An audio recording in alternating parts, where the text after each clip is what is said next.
So welcome to our webinar today.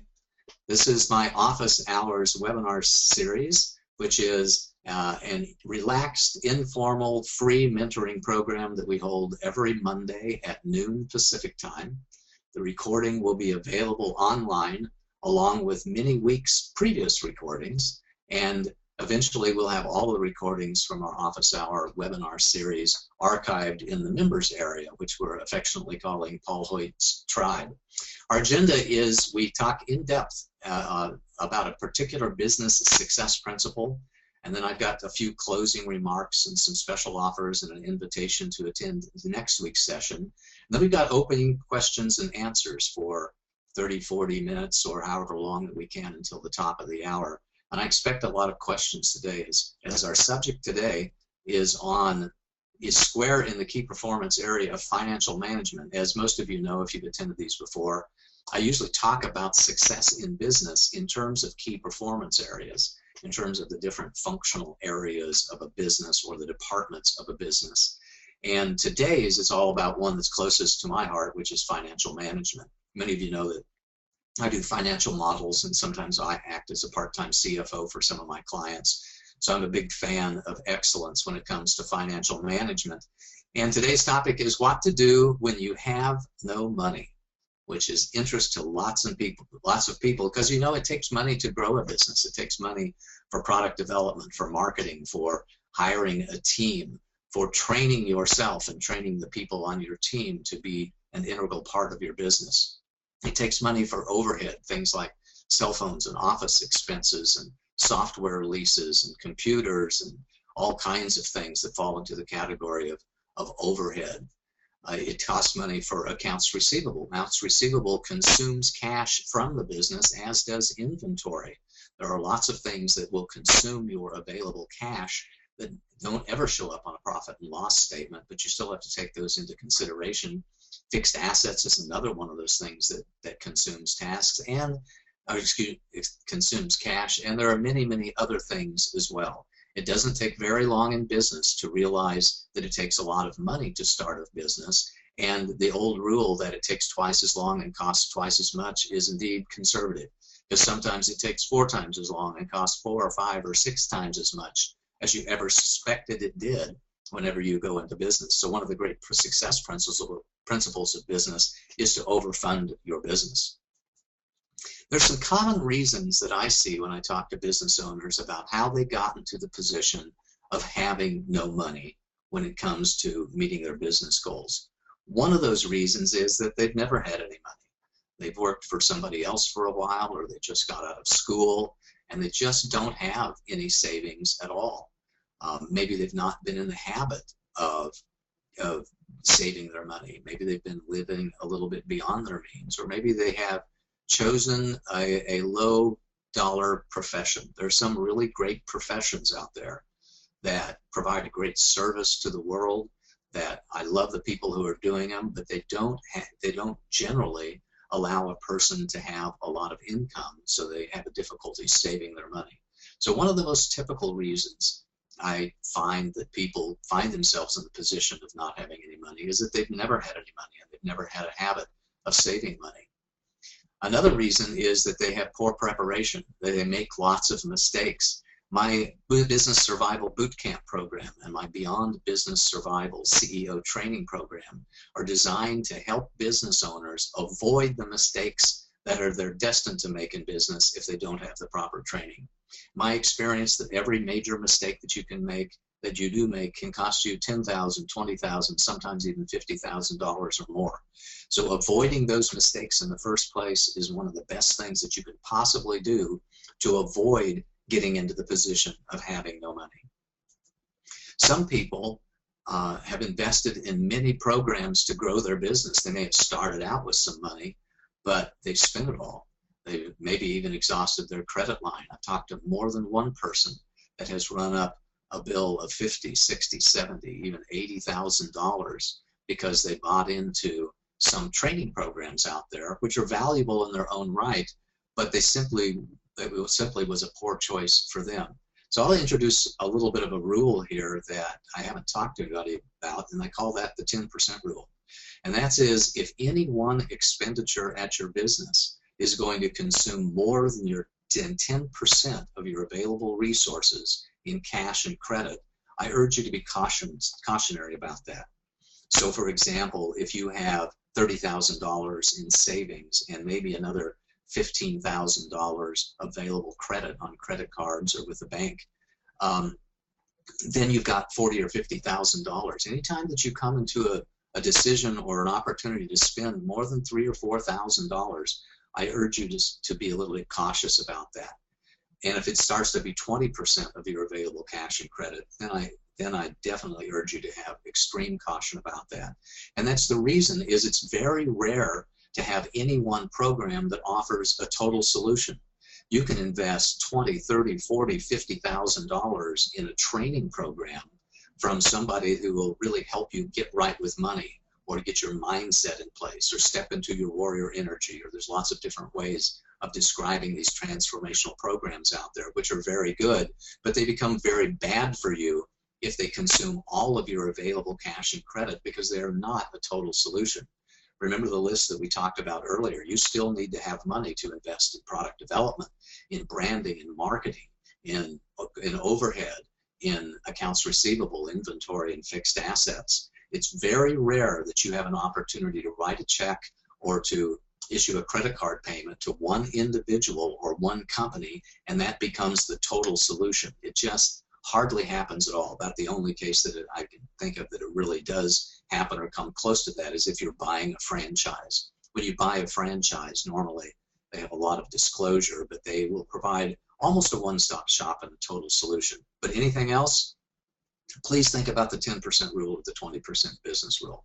Worst case I've seen out there is that somebody says, without paying any attention to your personal financial condition, will strongly recommend that you charge $30,000 on a credit card because it's such a good deal. And if you don't do that, it just means that you don't have faith in yourself.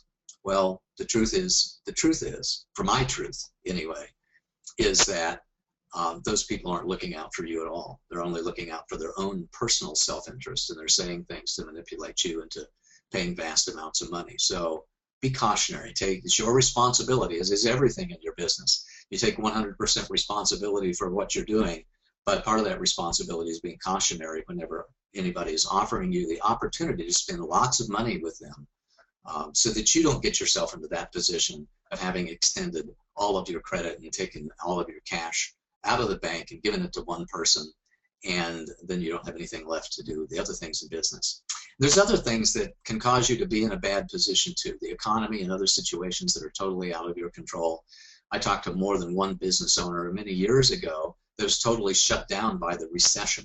And I, in the early days of my business consulting career, talked to more than one person who was shut down by the 2001, the 9/11 disaster that we had in 2001. Travel agents and other people just flat went out of business. Mortgage brokers just flat went out of business in 2008 and 2009 because the housing market completely dried up. So sometimes we find ourselves in a position of having no money because we've never had any. Sometimes it's because things were totally out of our control, and sometimes it's just because we made a mistake of some kind along the way. But fortunately, there are lots of funding options, and some of these options might be just right for you depending upon your particular situation.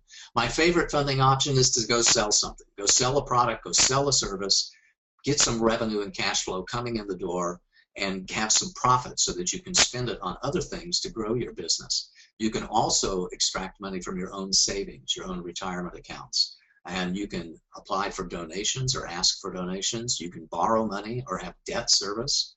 You can extract money from your supply chain. You can sell equity in your company as well. And we're going to go through each one of these funding options in a little more detail here as we follow. First of all, I want to talk about crowdfunding. Though crowdfunding is not one of those other funding options. Crowdfunding can be done today in 3 different ways: in terms of asking for donations, in terms of asking for pre-orders, or extracting money from your supply chain by getting your customers to give you the cash today and promise for a return of a product or service tomorrow. And now, just recently, in the last month or so, the Securities and Exchange Commission has loosened a little bit and allowed you to actually raise capital and raise equity for your business, or sell equity in your business through crowdfunding options. That's still very, very new. So I only know 1 or 2 people who are attempting that, and the laws around it, the regulations around it are pretty darn severe. So I certainly recommend that before you decide to do crowdfunding as a resource to gain money to sell equity in your company, that you make sure that you've got some experts on your team. One of the things that crowdfunding is not is it's generally not debt capital. It's not the ability to borrow something. I've really never heard of somebody going through a crowdfunding site like Indiegogo or Kickstarter and asking to borrow money from other people, although I think that it's theoretically possible. Generally speaking, I've not seen that. So let's talk about each one of those funding options real quickly. And my favorite one that you're going to hear me hammer on throughout this entire course of this presentation is sell something. Go out and find some leads. Do it with networking. Communicate with your list and your community. Make calls and ask for appointments. Demonstrate value in some way. Give something away to people so that you earn the right to engage in a sales conversation with them. And with sales training, you understand that those sales conversations are about understanding their needs and wants so that you can properly prepare and offer your benefits to them as a solution to their problems. You go find the pain and then offer somebody a solution to that pain with your products and services. And you ask for the order. Engaging in sales conversations, learning to enjoy selling is one of the key success principles in all of business. In fact, that's the #1 success principle in the key performance area of selling, is to learn to enjoy selling. Find a way to get the training that you need so that you feel confident and comfortable as a salesperson, and then practice, practice, practice until you actually relish the opportunity to talk to somebody about how your products and services can bring great value into their life. Shift yourself into that mindset. It's critical for your long-term success. And when you find yourself in a position of not having very much money to sell something, by far is the #1 suggestion for me for you to go out and get the funds that you need to continue in your business. When you sell something as an alternative, you can also establish selling alliances. You can have affiliates. You can establish a referral network. You can sign up other distributors and agents and brokers who will sell your stuff for you. But I urge you not to make that your first choice. Your first choice needs to be yourself selling your products and services, and to be confident and comfortable with being a sales professional before you go try to sign up somebody else to sell your products for you. So work on yourself first, and then think about leveraging your relationships. Because, by the way, affiliates and referrals and distributors and agents and brokers are not going to be that attracted to you unless you have a track record of success selling your products and services. They don't want to go through the effort of learning how to sell your products and services generally unless they know that the marketplace wants them and that you have demonstrated some sales success. #2 funding option is your own personal savings. Many people start their businesses by taking their retirement funds, their 401ks, their IRAs, the cash, the savings accounts that they have on hand, and leveraging them to grow their business. Sometimes they borrow from themselves with a home equity loan or other collateralized loans. So that's not quite debt capital in the sense of borrowing it from somebody else, but it's borrowing from yourself, so it really is part of your own savings and usually part of your retirement program. Sometimes they'll have cash in bank, or I tease a lot about having a few quarters in the cushions of the couch. But generally speaking, if people spend a good portion of their available cash, sometimes they even tap into their education funds, which is, by the way, is something that I don't particularly recommend. Taking out home equity loans and tapping into education funds is pretty dangerous, because business itself is a high-risk endeavor. I do everything I can to help people properly prepare for the challenges of becoming a business owners to reduce that risk and increase the probability of success. But there is always some risk associated with a business, so be careful about what it is that you intend to risk. You can, as a funding option, find donations. You can simply ask family and friends, and how much you're able to raise from family and friends really depends on how wealthy your family and friends are. Some people are fortunate enough to have some family and friends who are millionaires or quadrillionaires or gazillionaires. I'm not that way, and many of you, I'm sure, are not that way. but sometimes you can simply ask family and friends. And generally, I think from a donation standpoint, you can expect to receive some percentage of the average income of your family and friends. So if your family and friends, you know, are typically make $30,000 a year and you have 15 or 20 close personal friends, you may be able to raise $30,000 just by simply asking for it. But you're not going to be able to raise a tremendous amount that way. There are grants available. Now, I'm not an expert in grants, but I know that some people apply for grants. I do know that grants, generally speaking, have a fairly long lead time. You make an application, and some number of months later, you find out whether or not you've gotten the grant, and then some number of months later, you may get a distribution of funds for that grant with a lot of red tape attached to that and a lot of strings attached to that. Now, I suspect that there are grant programs out there that have a much faster response time, but many of the programs that I know of, funds, foundations, and trusts and nonprofit organizations that give money away to business owners or would-be business owners will make those decisions once a quarter or even once a year. And a lot of the funds that they have are caught up in previous commitments. So even if they're providing $1 million a year, they may only have 50,000 or 100,000 available for new companies because they've committed funds to the people in whom they have previously donated as part of their commitment, ongoing commitment to those. So grants is something, again, I don't have a lot of experience with, but I know some people who do. In a CEO space community that I'm a member of, Sharita Herring is a person who has a lot of experiences with grants, and I would urge you to get in contact with her, and of course I'm happy to supply that contact information for you. There are some donation websites out there right now. You can have a donation campaign through Indiegogo or Kickstarter, which are becoming more and more popular, and of course that means that there's more and more people using those channels, and there's a lot of noise in the marketplace, so you really have to do an outstanding job to get yourself recognized in those. And recently I've, in raising some funds for a friend of mine who is struggling with a little bit of an illness, I would say is overcoming that major illness, I used a site called GoFundMe, GoFundMe, and I've really been pleased with the opportunity to work with them. So there is an opportunity to be creative in asking for donations. You can also be creative when it comes to borrowing money. You can borrow money, again, from friends and family. We talked about asking for donations from friends and family, and sometimes you can borrow money from them as well. You can borrow money on your credit cards, but generally you've got to watch the interest rate of credit cards. And as I talk about in my program, Beyond Business Survival, it's not a good idea to ever get more than about 60 or 75% into the limit on a credit card, because then you start getting on their radar screen.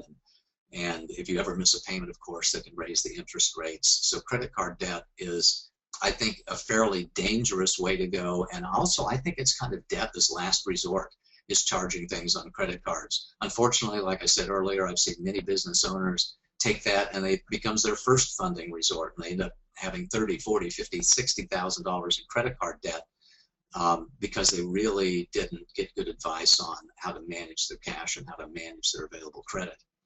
Banks are a source of debt capital, especially with things like SBA loans. When I started my first business in 1980, I went and got a $10,000 SBA loan. It was a loan given from the bank, but guaranteed by the Small Business Association, and I might add was collateralized with an IRA certificate deposit that I had.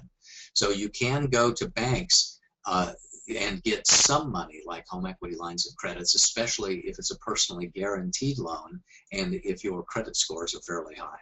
And you can also go to private lenders, and there's some circumstances there are private lenders who are eager to loan you the money, but unfortunately, many times they come with points and they come with pretty excessive interest rates associated with that. So private lenders, you know, unless you've got a real sure thing and you're really, really confident that you're going to be able to pay that private lender back very quickly, I would urge extreme caution when it comes to working with private lenders, because you got to remember that you have to pay the debt back.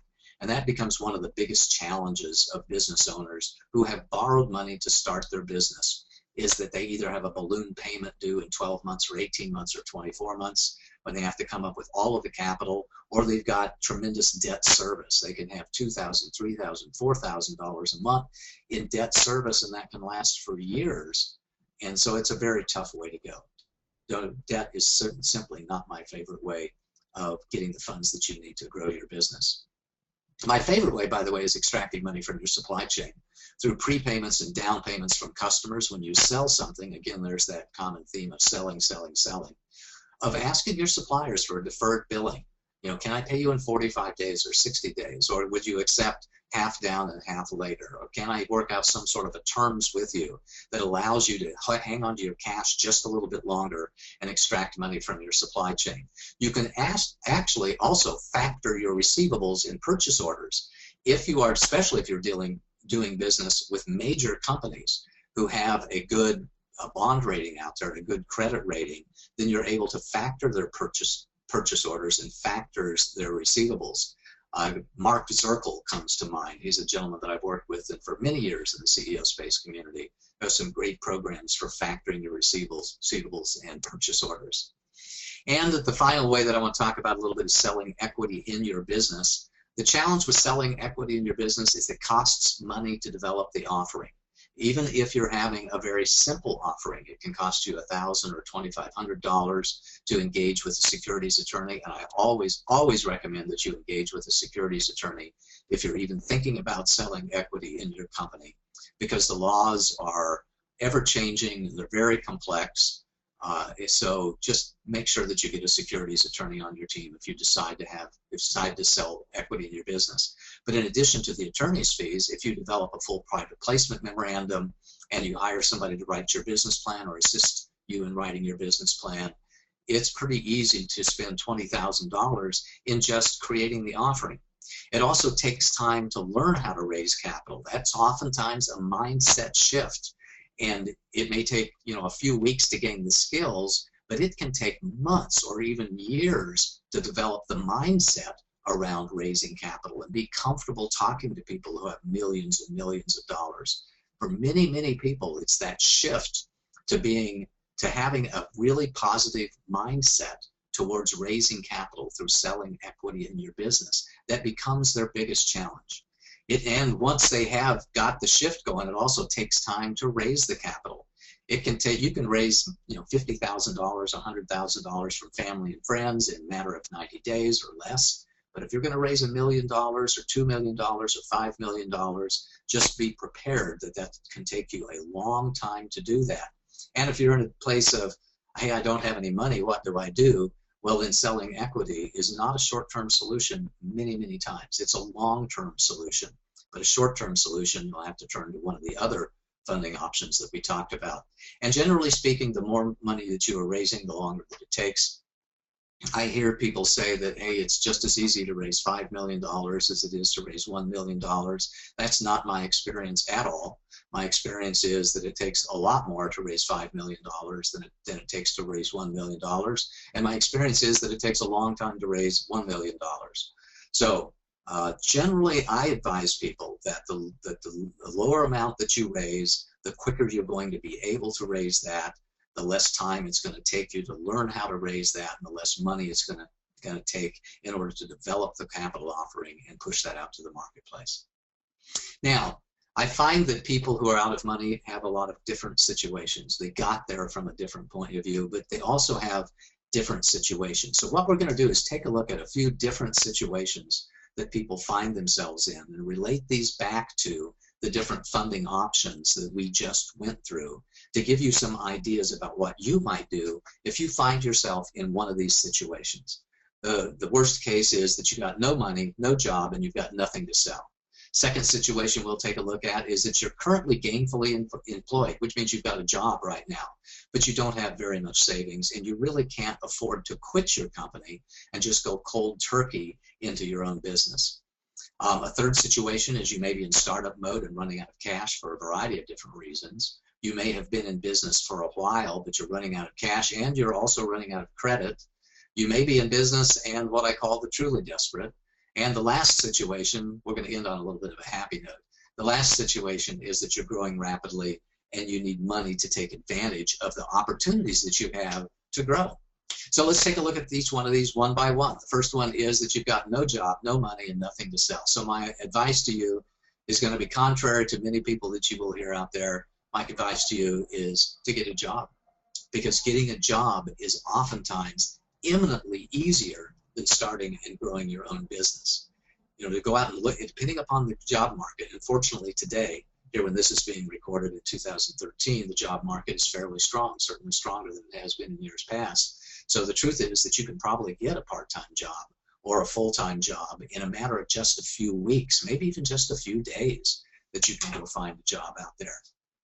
I know it takes longer to find a job that you really like. I know it takes longer to find a job that will pay you the salary that you think that you need to take care of your personal financial needs and save money for your business. But believe me, starting and getting a job is almost always a quicker path to cash than is starting and growing a business, with a couple of exceptions that we'll talk about in a second. You can borrow or beg from friends, close friends and family members, and we talked about that a lot. Or you can find a business with an extremely low cost of entry. There are some home-based businesses and multi-level marketing businesses out there that have a very low cost of entry. Maybe only a couple of $100 or $500 will get you that starter's kit and get you on the road to selling their products and services so that you can earn the money that you need, so you don't have to go back in and get a job with somebody else if that's really not what you want. But there are not a lot of options here. Really, the options are to get a job, to beg or borrow money from family and friends, or to find a business with an extremely low cost of entry and sell.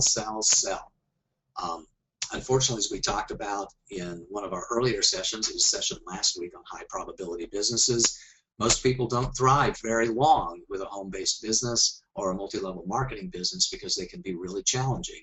But if that's what you choose to do, then by all means jump into it with both feet and sell.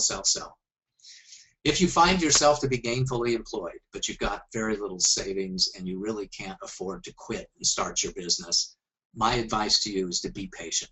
Save your money. Build up your cash reserves so that you've got more cash on hand and more savings on hand when it comes time for you to jump out and start your business. You may also get an additional part-time job, and it could be a multi-level marketing or a home-based business, or it could be a part-time job on the weekends just helping somebody out. Because believe me, when you start your own business, you're going to be working a lot more than 40 hours a week anyway. You're going to be working 60 or 70 or 80 hours a week. So you might as well begin to ramp up that experience and be able to put more money in your bank account today through getting a part-time job. Or you can build a business in your spare time. There are businesses that you can build, like home-based businesses and multi-level marketing businesses and other sorts of businesses that you can build in your spare time. Develop products and sell services and deliver services in your spare time in the evenings, on the weekends, in order to build up your cash and be able to build up your business experience so that you can turn it into a full-time job that really does take care of all of your personal financial needs and more, so that you've got the necessary cash to grow your business. You can get your training lined up. You can line up your team and funding before you quit. Certainly one of the options is to buy a CEO space, not a CEO space, but a CEO training program like the ones that I offer, and study those so that when you start in business that you're better prepared and you avoid those mistakes which can consume your precious capital. And you can sell your products and services again before you start the business. One of my favorite business owners of all time had a salon that he was opening up in Denver, Colorado, and he was cash flow positive on day one. On day one, because he sold or rented his different chairs in the salon, and that was his model, is that his salon was going to have 10 different stations, and he was going to rent those on a monthly basis to hairdressers and acupuncturists and other sorts of people who were going to work through his spa and salon facility. And he pre-sold those so that he had all of the cash that he needed to do his tenant improvements and to open up his doors with a fair amount of marketing. And he was cash flow positive from day one in his business. And I just love that. And I would encourage you to think about how you can do that for yourself. How can you be cash flow positive on day one of your business so that when you quit your job and give appropriate notice to your current employer and move on, that you don't have that sense of desperation or lack, and you don't see your own cash reserves being depleted month after month after month after month. And you might also consider an equity offering. I've seen some folks actually begin to raise capital for a business they haven't started yet while they're still working for somebody else. It's a good idea at least to get the training that you need and maybe begin your capital offering before you jump out there, because as we talked earlier, it takes money, it takes time to learn how to raise capital and to raise the capital. So if you've got a job, my encouragement in general is to be patient, to go slow, to prepare yourself as best you can to be successful in your business before you give notice. And again, I just don't suggest quitting and going for it. I've seen too many people that just said, you know, I went to a conference or a seminar, I feel called in some way, I've found my purpose in life, I'm going to be something, I'm going to do something, and I just knew that I would never do it unless I quit my job and went for it. Well, God bless you if that's been your choice, because that's a little bit tougher road than making a choice to follow your dreams and your passion, but by being patient and being better prepared, therefore give yourself a higher probability of success. Another situation is that I oftentimes run into is that you're in startup mode and you're running out of cash and you're starting to get desperate. And that my advice is to focus on cash generating activities, again, especially sales. I know I've said this a lot, and I'll keep repeating it, that 90% of people go into business because they want to deliver a product or service. It's rare that somebody goes into business because they want to sell something. And it's always a surprise to those people who went into business because they wanted to deliver a product or service, that their job is only 30 or 40 or 50% delivering the product and services. The other 50 or 60 or 70% of their job is marketing and sales. And if you don't have any clients at all, almost by definition, your job is 90% marketing and sales. So having a positive attitude towards selling, to learn to relish that, to embrace it, the opportunity that you have to be a sales professional and have the opportunity to share the value of your products and services with other people is critical. So ask yourself if you're just having sales resistance or sales hesitation, and why you're not out doing what you need to do to pound the streets to find your customers. You can also cut back on your expenses and go into survival turnaround mode. Unfortunately for a lot of you, that means that we're cutting back on our product development expenses. We may shut down an office. We may go back into our home or into our second bedroom or something like that. But cutting back on expenses and reducing the overhead of the business is a key survival strategy when you find yourself to be running out of cash. You can also, as we talked earlier, extract money from your customers and suppliers. Change your terms so that people pay you all of the money up front.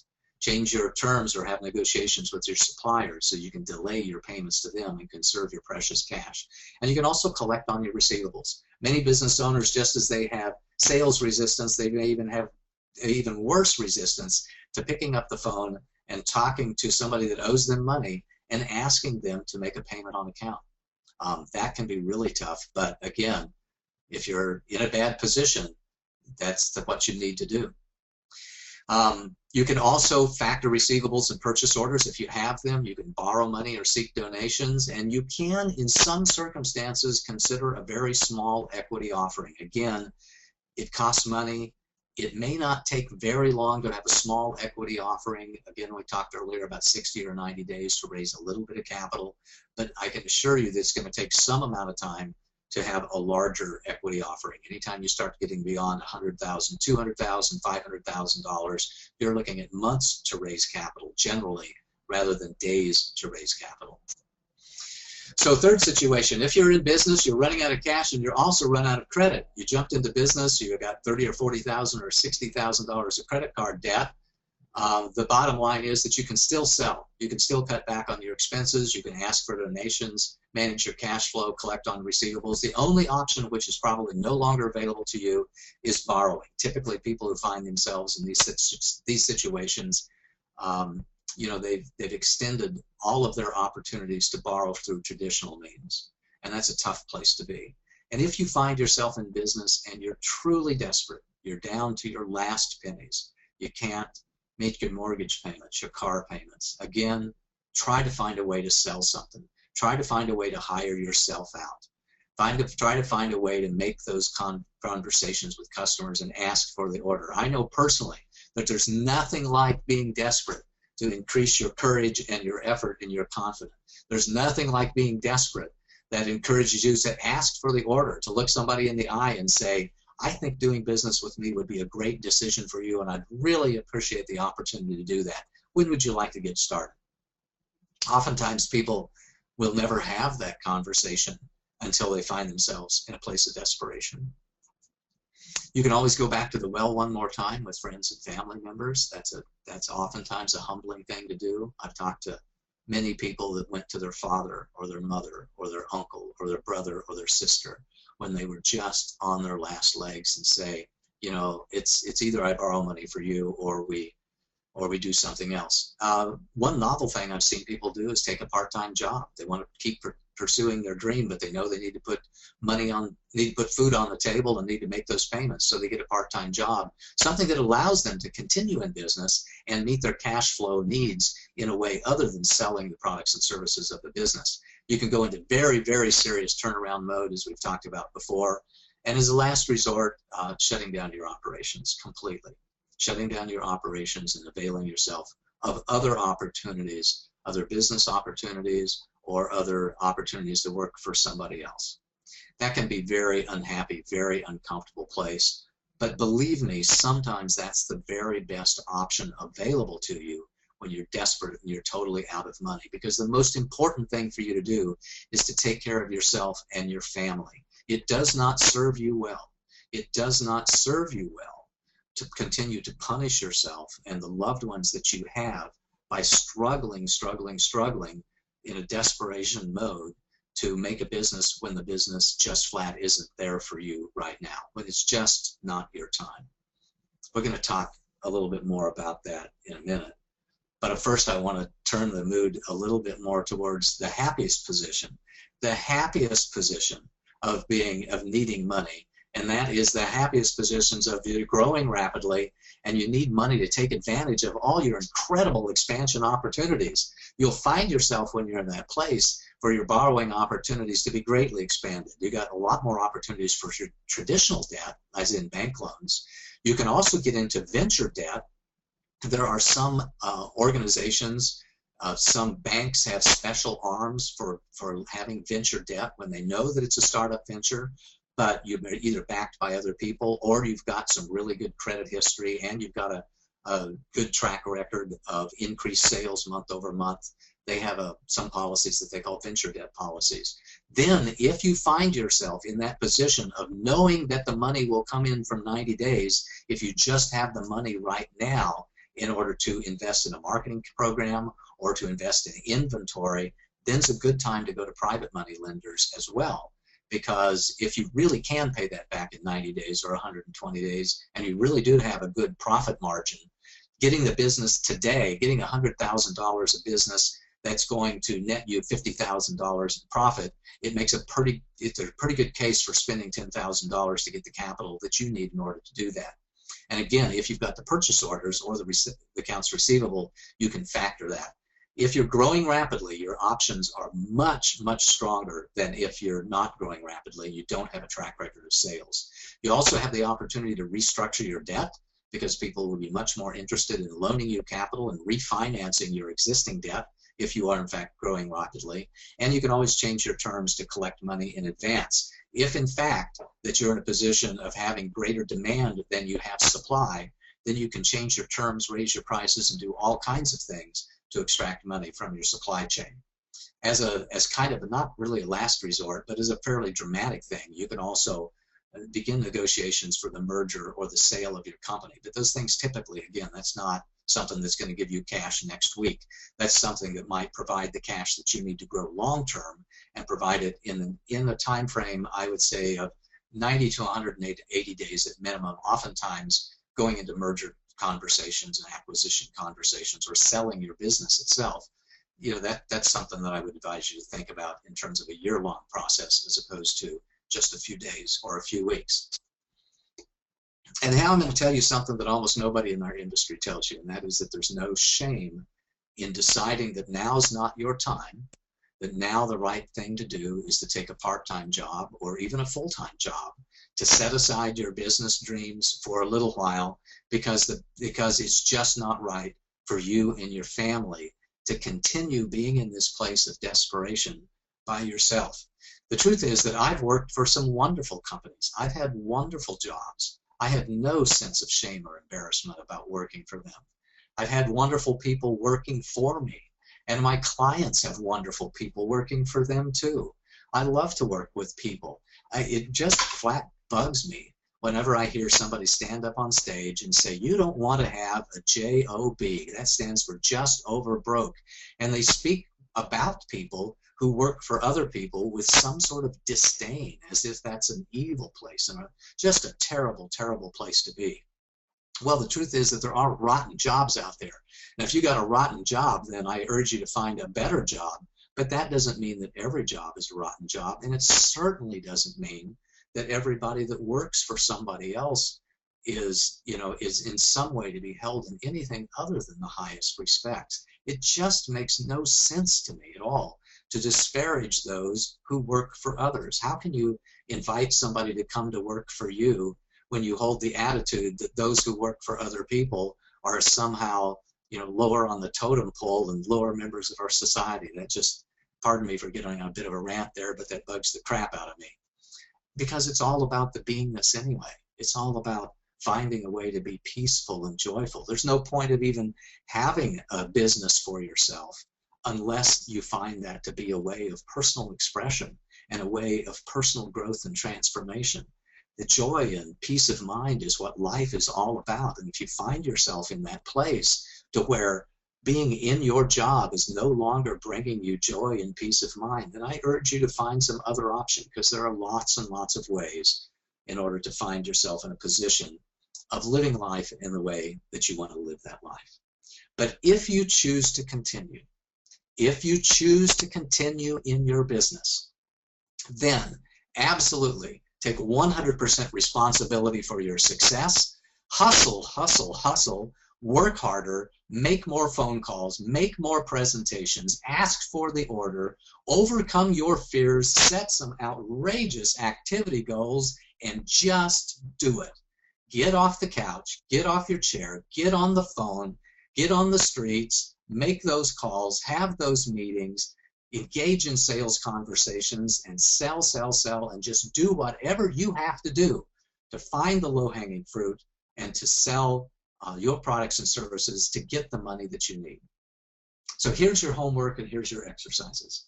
First, get an experienced advisor on your team, somebody who cares about you, somebody who's got the attitude of being a partner in your business and wants the business to prosper long term, somebody who's got the attitude of being an investor in your business and wants the business to prosper long term, who just doesn't want to take all of your available money. They just want to take a reasonable amount for the advice that they're giving you so that you've got enough left over in order to actually invest in the growth of your business. Focus on cash forecasting, on credit policies and payment terms. Find that low-hanging fruit. Think of things that you can do right now to increase your sales and increase your cash. Think of things that you can do right now to reduce your operating expenses, and just hustle, hustle, hustle. That concludes our presentation for the day. I enjoyed it. I hope you did too, and I hope you got a lot of good advice out of it. We're going to take your comments and questions on the topic of the day and then on any other issues that you might have in just a minute. But first, a few closing remarks. I want to extend an invitation to you to join my tribe right now. That's a Skype group. We're going to move it to Facebook very quickly. Just send me an invitation to connect on Skype to Paul Hoyt. That information is very private there, and like I say, we're going to be moving to Facebook soon. I urge you to study, because most business owners that I know get into trouble because they were not prepared. They took the job of being a business owner without understanding what the job was, and then they find themselves making mistakes that cost them thousands and tens of thousands of dollars. So I urge you to watch Business Survival Boot Camp if you haven't already. Most of you got that program at an extremely reduced price. You can, in that program, learn key survival strategies, learn about business complexity profiles, and a whole lot more. And if you find value in that, and I'm confident that you will, then I urge you to take the next step in your own preparation for your business and purchase and study the Beyond Business Survival program. Beyond Business Survival is my critical small business owner training program. It's what you need to know when you're the CEO. It's an on-demand self-paced learning program. It's online. It's an online audio program with exercises and complete transcripts. You can go through it as often as you like. And I encourage you to go through it more than once, because I think that you'll get thousands of dollars of benefit, not just the first time, but every time that you go through that. You can download it to your Kindle, your iPhone, or your computer and watch it as long as you want. And there's also a private note area that's just for you there. I also have some services available. I'm available for group coaching, private mentoring, strategic plans, business plans, and financial models. I like to be booked out several weeks in advance, and I'm not that right now. So there's an opportunity for you to engage my services and get me on your calendar, which I'd love to do very quickly. I'm also available for radio interviews, webinars, teleseminars, and I've got a very generous affiliate program in place. It was my opportunity to do a radio interview this morning, and I dearly loved it, around a new book that's coming out, and I'm going to send you a lot more information on this in the next few days or so. But I'm releasing my third inspirational book called The Practice of Awakening to the First Light of Joy on Monday, October 21st. So for those of you that are hearing this live, that's in a couple of weeks. For those of you who are listening to the recording, you can go to thefirstlightofjoy.com or go to paulhoyt.com and find out a lot more information about that. And as always, your kind words are greatly appreciated. If I've helped you out in some way, I love to put my testimonials on my website. And if you would be so inclined, then please send me an email to paul@paulhoyt.com. And I always appreciate your kind words. It really supports me and gives me some encouragement when I know that I'm bringing value to other people. So next Monday, we'll have another open office hours meeting, and the topic is going to be avoiding huge mistakes with contractors and advisors. I urge you to watch the Business Survival Bootcamp in the meantime and do your homework. And with that, I'm going to open it up for questions and answers. Joni, are you with me? I am, Paul. We have some questions. We have quite a few today. Wonderful, wonderful. All right, the first one is, what are the rules from the SEC regarding due diligence for verifying qualified investors? They changed. In the past, when we did not have the crowdfunding exemption, your obligation was generally fulfilled by having a questionnaire that you gave to your potential investor, where they would check the boxes and say, yes, I'm sophisticated, yes, I'm qualified, and in some cases, yes, I'm accredited. And if you handed that investor questionnaire to your investor and they checked those boxes, then they were self-reporting essentially that they were qualified and sophisticated and or accredited. But with the crowdfunding option that recently came out, that changed a lot. So if you choose to use the crowdfunding exemption, and by the way, you don't have to do that. You don't have to crowdfund your business. You can rely on the other exemptions that are available, the 506s and the 504s that are available out there to you. And I kind of urge you to do that, because the new crowdfunding options are a little bit, well, they're very new, so there's no case law or case history associated with it. And some of the language in the law says that you have to extend a reasonable effort to assure that anybody that invests with you in a crowdfunding scenario is an accredited investor. And we're still trying to figure out what reasonable effort means, but many people say that that means you have to ask for tax returns, or you have to ask for a statement from one of their financial advisors, but you have to go way beyond what you had to do before to make sure that somebody is an accredited investor. You yourself have to do a tremendous amount, not tremendous amount, but a responsible enough amount, a reasonable amount of due diligence in order to assure that everybody that works with you in that crowdfunding scenario is an accredited investor. And I don't know this to be 100% sure, but my understanding is that once you avail yourself of that offering, of that exemption, you can't go back. You can't go do a 504 or 506 later on because you have chosen that path to raise capital. I'm sure there's some sort of a time frame. If you end a crowdfunding option, you may be able to offer an equity offering, after 6 months has passed is typically the time frame later on down the road. But my understanding is that if you go into crowdfunding and you want to raise $1 million and you're only able to raise $100,000 and the rest of the money just isn't coming in for one reason or other, you may have to wait 6 months before you're able to raise capital through other offering means. Next question, Joni. Okay, so this one is, oh, one moment here. I've heard that it's not a good idea to fund your own business as it can deplete your personal savings. Isn't it better to raise capital to develop your business? And isn't it cleaner than mixing personal and business? Yeah, generally. And by the way, I just looked at the time. We're going to go on for several minutes after this and ask these questions and answers. I didn't realize my presentation was that long, but I think there was a lot of valuable information in it. So I'm glad that we had an opportunity to go through the whole darn thing. But generally speaking, I think that there's a continuum there. Some people are absolutely all in and they've got every last dime and every bit of credit in their business. And I think that's a very uncomfortable and very unsafe place to be. On the far end of the continuum, the other end of the continuum, I get people to say, I want to start a business and it's always going to be other people's money. I'm going to use other people's money, other people's brains, other people's time in order to grow my business, and I'm not going to put any of my time, brains, or money into it. Well, I don't think that works either. So somewhere find yourself a healthy balance. Investors, by the way, will want to know that you've got some skin in the game. They'll want to know that you are maybe not all in, but at least a reasonable amount of investment in. And very experienced investors will ask you that question: how much of your own capital have you put into this business? And if the answer is, well, none, I'm just growing my business through other people's capital, they know that that's not a good risk for them, because you have very little motive for staying in the business if you've got nothing at risk. They want you to risk some of your own capital. How can you look somebody in the eye and say, I want you to put up your money to grow the business, but I'm not willing to put up any of my own money to grow the business? It doesn't make sense. And sophisticated investors will always ask the question of how much do you have into this venture, because they don't want you to walk away. They want you to have some stick-to-itiveness when it comes to growing the business and giving them a return on their investment. Go ahead, Jenny. Exactly. Thank you. Okay. Is there a magic number, a demarcation number for raising capital? I hear so many people are raising 1.2 million over and over again. And along with that, one of the questions was, how much easier is it to raise capital under 1 million? It depends a lot on your personal family and friends. So, for example, if I'm a millionaire and I'm surrounded by millionaires, I can go have coffee one morning with 2 or 3 of my buddies and raise $1 million.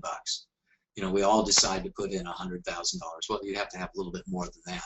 But if you're asking somebody to invest, only 2 or 3% of their available investment capital, their investment portfolio, if they're worth $200 million and you're worth $100 million and somebody else is worth $100 million, then raising $1 million is a pretty easy thing. But if you're worth $10,000 and all of your friends and family are only worth $10,000, then maybe raising $10,000 from family and friends is a big deal. For some, when the only cash that I've got, my entire savings accounts and retirement stuff looks like $20,000, for me to write you a check for $10,000, just, frankly, it ain't going to happen. For me to write you a check for $500 might happen, or $1,000 might happen. So it really depends on a couple of things. One is your personal circumstances, and the other thing is the attractiveness of the capital offering itself and the attractiveness of the business. If you can go to somebody and say, we had 50 customers in June, 100 customers in July, 200 customers in August, 400 customers in September, and we're on track to have 1,000 customers in October, all of a sudden that starts to be a pretty attractive offering, and it's going to make it a lot easier for you to raise capital. Sophisticated investors are looking for 2 things. They're looking for progress and looking for market traction. They're looking for some sort of demonstration that you know how to grow a business and make progress in your business, and they're looking for some demonstration that the marketplace really wants your products and services, that you know how to reach that marketplace, and that you know how to sell and close business. Go ahead, Jenny. Okay, so Audrey had a great suggestion, maybe becoming an affiliate for somebody else's product. That would require learning how to sell, which would help you with your own product in the future. Also, start building your network that way, or maybe getting a partner, somebody who already has a leg up in what you're wanting to do, or has the money and the connections too. So those were some great suggestions. I love that. Thank you, Audrey. I love those suggestions about getting a partner. I would say one little caution, by the way, about getting a partner is oftentimes I see 2 or 3 people and none of them know how to sell. and they think that if they magically join in a partnership that one of them will figure out how to sell. But instead of having three separate businesses who are not generating revenue, they end up with one business that is not generating revenue. So if you decide to get a partner in your business and you don't have the sales, then make sure your partner knows how to sell. That can be, by the way, a really good combination. One person at the business responsible for delivery of products and services and managing the infrastructure, and another person responsible for sales and marketing. That can be a very effective partnership strategy. Thank you for that. Yeah, that's great advice. Next question, Joni. Yeah, well, it was a comment in regards to selling as well. If you think of it more as maybe helping people rather than selling to them, if your product or service is really good and you believe in it, then you're really helping somebody. So you can come from absolutely that perspective. That's a great way to shift mindset. My favorite sales trainer is Eric Lawful, and the number one thing that he talks about in selling is selling is a service. Selling is really about helping people with integrity, honesty, and compassion. And when you have that mindset, it makes it much easier to be a sales professional. As I oftentimes say, it's really hard to have good sales results with a poor sales attitude. So get your attitude towards sales correct, and your results will definitely pick up. Absolutely. All right. So another question is, I have never had a good experience with factoring accounts receivables. What is a good percentage to give up in factoring? Well, and I don't know that I know that. I've heard some people talk about 10% and other times 20%. In general, that's my understanding of what some good percentages can be in terms of factoring, and it kind of depends upon when the notes are due in the receivables and the strength of the receivables. Whether or not they're with Class A companies or AAA or quadruple A bond rated companies, or whether they're just with some other smaller companies out there. The worst case, of course, is if you sell off all your credit card debt or all your other debt, and you may only get 20 or 30 cents on the dollar whenever you sell your essentially receivables to other people. So it really varies based upon how old the receivables are, what your history of collecting is, how much receivables there are, and who the receivables are with. It can be anywhere from, I guess, 20% on the low end all the way up to 80 or 90% on the extreme high end. All right, thank you so much. So one of our questions is about network marketing. Do you suggest having an advisor for business owners who do choose network marketing as their vehicle to build their cash flow? Absolutely, absolutely. The most important thing I think about network marketing is really not so much the product or services that you're moving that way, but the strength of the team that you've got and the training and the mentoring and the counsel that you can get from those people who are in your direct upline. The most successful ones that I have seen as network marketers are their gift is to be sales trainers and sales managers. And they will help you develop your activity goals, your process goals, help you fine-tune your presentation, do role-playing, do everything that a sales manager does or a sales trainer does if you're working for somebody else, to help you learn the ins and outs of network marketing, brainstorm ideas, and kick you in the fanny, and do everything they can to help you be successful. So I think absolutely to find yourself the best team at the best company, if you choose to do that, is by far the best way to be successful in multi-level marketing. And by the way, folks, I do notice that it is the top of the hour, maybe just a minute or so before. I'm gonna stay on for another 10 minutes with the hopefully the assistance of my lovely assistant here, Joni, and answer some more questions, because I really honestly didn't realize the presentation was going to take that long. So I'm going to stay on for another 10 or even 15 minutes and answer your questions if you're willing to stay on and listen for those answers. So Joni, please go ahead. Sure, I'm fine to be here as well. Sometimes people have a hard time raising money because of maybe a rumor that may or may not be true. Can you address how to recover from this in a future episode? Yeah, that may be a good topic for a future episode. So thank you for that suggestion for that topic. That's it's going to be a fairly long answer, and so I'll choose to defer that answer until a future episode. Perfect. All right, could you comment on... Next question, Joni. Yes, can you comment on the loss of control issues that can arise if taking on other people's money? I've seen 2 examples of VCs taking over when the owner was underinvested. Yeah, so it typically doesn't happen on your first or second capital offering in your Series A or your Series B. When you start to get into Series D and Series C and Series D and raising really big capital, the $5 million, $10 million, $50 million that can come through venture capital channels, then you may find yourself to be in a position where you're no longer the majority owner of the company. And if you're not the majority owner of the company, you've lost control of your company. Um, and and you are susceptible to the board of directors voting you out as the CEO.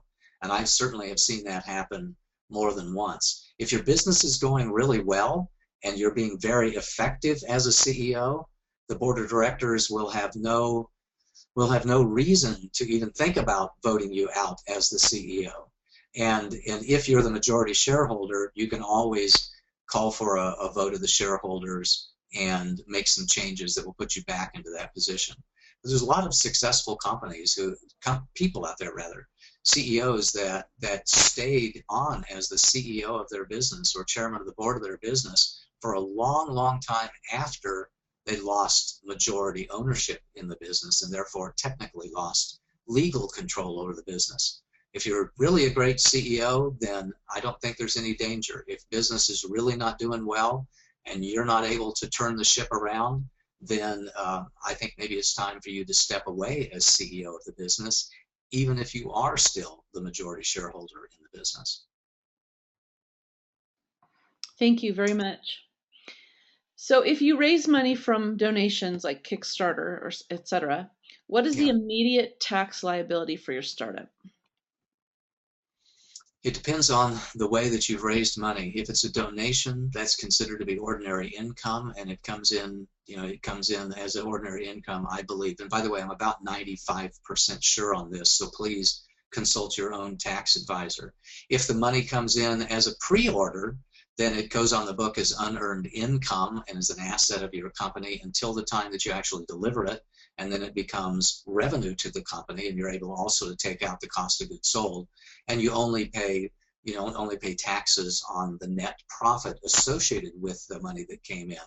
You don't pay taxes on the revenue, you don't pay taxes on the gross profit, you don't pay taxes on anything but the taxable income or the net profit to your company if in fact it's a pre-order. You don't have any tax liability whatsoever when that money comes in to your company because you either book it as revenue. If you're going to ship the product within 30 or 60 days, you can easily book it as revenue today. But if you're not going to ship the product for some period of time, you technically have to put it on the books as unearned income as an asset to your company, and that's not taxable. Gotcha. Okay. So one more question here.